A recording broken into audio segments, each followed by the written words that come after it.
Author is funded by the Pacific Northwest Writers Association, supporting writers from pen to publication since 1955. To learn more about the PNWA and their yearly conference, please go to pnwa.org.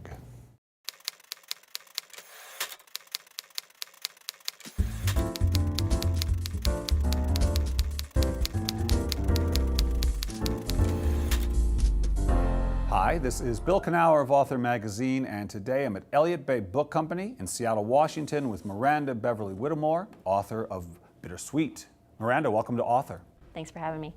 Miranda, what I'd like you to do is imagine you're writing a book about Miranda, the writer. What would the scene be? What scene would you write to capture the moment when you thought to yourself, I think I'd like to pursue this writing thing? Well, I'd say there are kind of two moments. Okay. One of them is kind of the seed moment, which is being a little girl in Senegal living in a rural West African village with my anthropologist parents.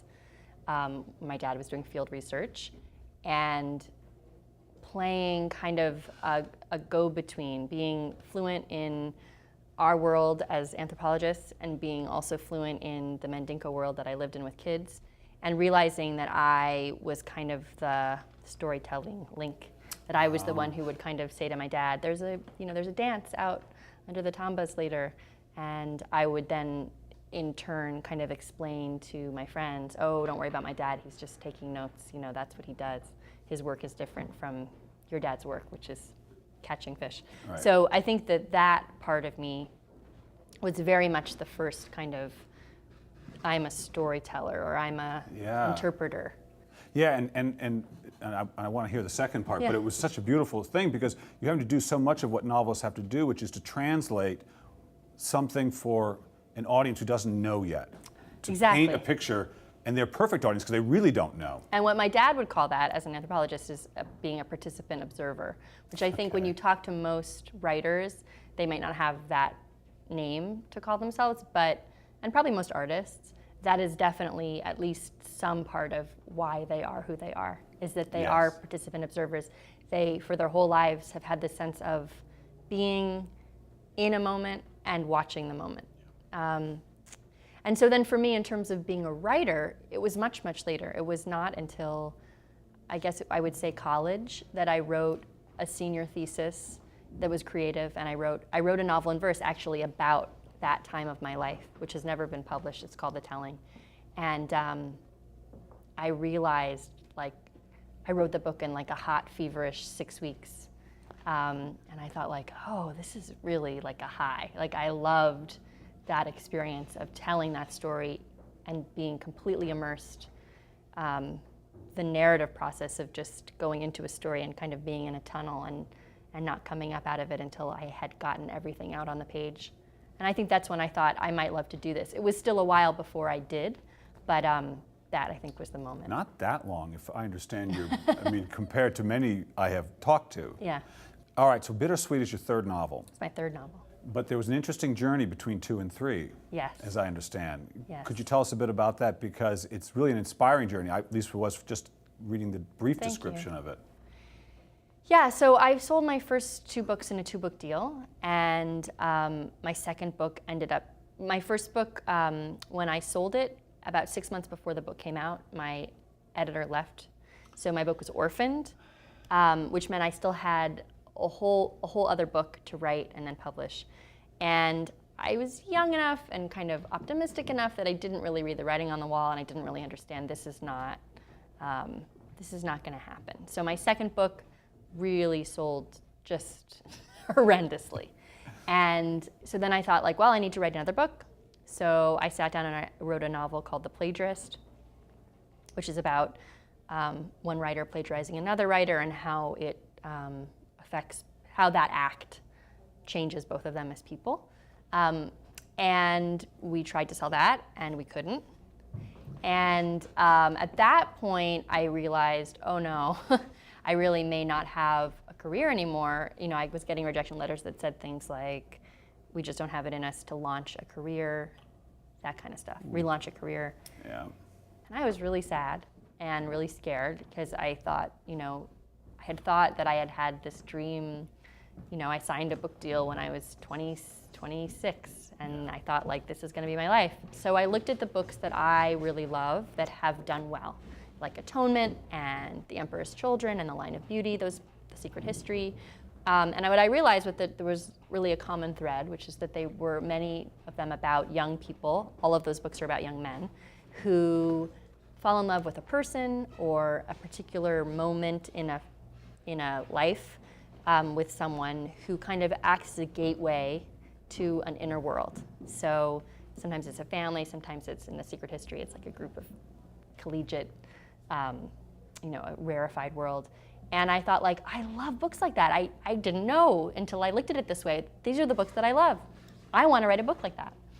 But I want to write it about a woman because those books are all about men, and I think that I have a different story to tell. So I made that conscious thought, and I thought, I'm going to write a book that's much more, much less kind of quiet and literary, much more full of sex and event. Yeah. Because I think, one of the things that I had learned about myself as a literary novelist is that my style of writing isn't cool right now because I love plot. I love to write books where a lot of really juicy big things happen. Right. And that's much more on the end of commercial fiction. But my writing your style... Your language is more leaning towards... Yeah. And the nature of your observation cuts like... Is much more literary. And so I realized, well, maybe that doesn't have to be a deficit. No. Maybe it can be an advantage because maybe there's a publishing house out there that will see that this book can do both things.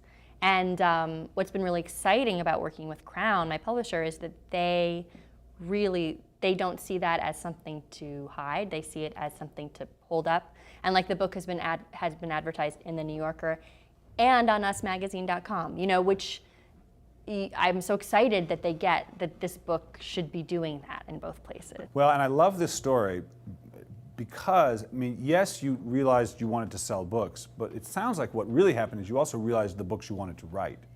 You let yourself be Miranda as she would be as a writer. Instead of, perhaps you came with an idea of what a writer should write. Yeah, and the way that you do when you're in your 20s. Sure, you're and you young. think, like, I can do this. Yeah. I can be cool. Yeah. I'll be less earnest. And I think there are ways. I had a friend who read it, and she said she's read my other two books, and she said it felt like you were laughing the whole time. And I loved that because it felt like laughing to write this book. It felt like such a liberation. It was fun. I clipped through it as I was writing it. I wrote it in about 4 months. You did? Yeah, the first draft. Yeah, I wrote it in about 4 months because I was just. You're enjoying yourself. Yeah, it was smooth, and I'd never written a book of that size in that quick a time, and I think it's because what you're saying is like I just went with my gut. I wasn't, You sought the path of least resistance, and I think sometimes in all fields, particularly in the arts, though, we can glamorize the struggle, which sometimes is a struggle against ourselves. Yeah.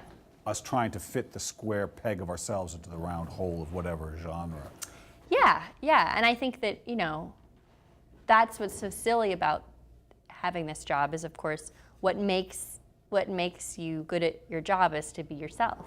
Yes. But it's very easy to forget that. It's very easy to get swept up in thinking like, oh, well, this person has this happening in their career, or this happened for them, and so if I only was more like that, this would happen for me.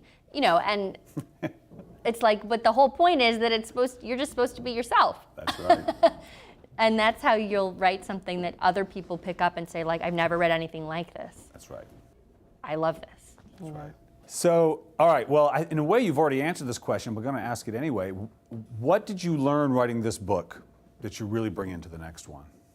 So what I learned writing this book is that I want to listen to the pleasure principle in my writing.